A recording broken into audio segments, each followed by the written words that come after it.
ಚಿಕ್ಕಬಳ್ಳಾಪುರ ನಗರದ ಎಂಜಿ ರಸ್ತೆಯಲ್ಲಿರುವ ಮರುಳುಸಿದ್ದೇಶ್ವರ ದೇವಾಲಯ ಮುಂಭಾಗದಲ್ಲಿ ಸುಮಾರು ನೂರಾರು ವರ್ಷಗಳಿಂದ ಇದ್ದ ಬಸವಣ್ಣನವರ ವಿಗ್ರಹ ರಾತ್ರಿ ಕಿಡಿಗೇಡಿಗಳು ಧ್ವಂಸಗೊಳಿಸಿದ್ದು ಸ್ಥಳೀಯರಿಂದ ಪೊಲೀಸರಿಗೆ ದೂರು ನೀಡಿದ್ದು ಪೊಲೀಸರು ಸ್ಥಳ ಪರಿಶೀಲನೆ ನಡೆಸಿದರು.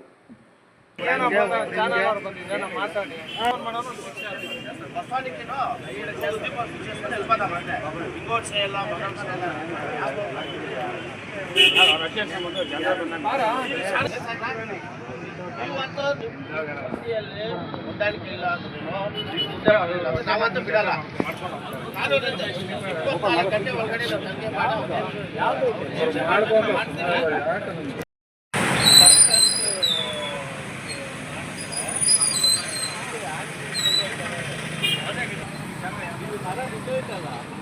ಅಲ್ಲಿ ಸೊಪ್ಪೆಲ್ಲ ಹಾನಿ ಇರೋದು.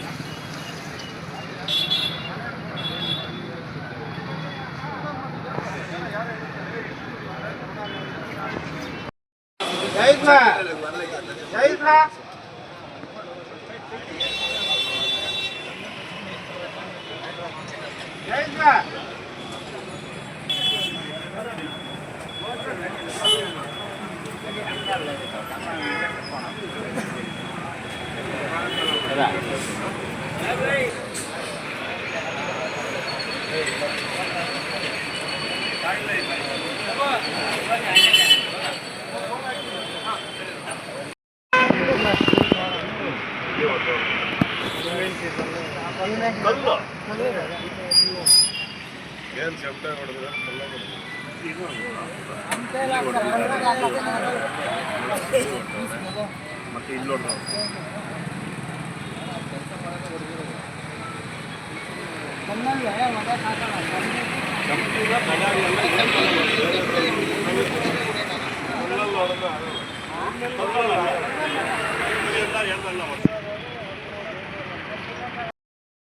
ಬಸವಣ್ಣನವರ ವಿಗ್ರಹ ಧ್ವಂಸಗೊಳಿಸಿದ ಕಿಡಿಗೇಡಿಗಳನ್ನು ಬಂಧಿಸುವಂತೆ ಭಕ್ತಾದಿ ಮುನಿರಾಜರವರು ತಿಳಿಸಿದರು.